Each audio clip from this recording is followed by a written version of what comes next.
Hello everyone, welcome back to Guide to Everything. In today's video, I'll show you on how you can fix connection failed error on FiveM. Now basically when you encounter this specific problem right here, of course it correlates with our network connection, so you want to make sure that you are using a secured and fast network that simply connects to your device through a stable Wi-Fi or an Ethernet cable.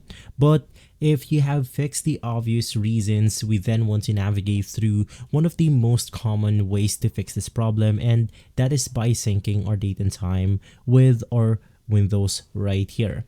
Now to do that, you can just simply search for settings on your computer, and from here you then want to head over to the time and date.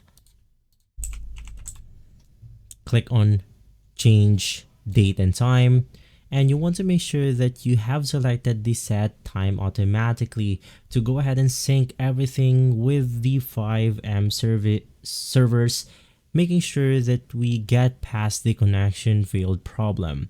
And so if this video has been helpful, leave a like, subscribe, and follow Guide to Everything for more videos like this. Thanks for watching.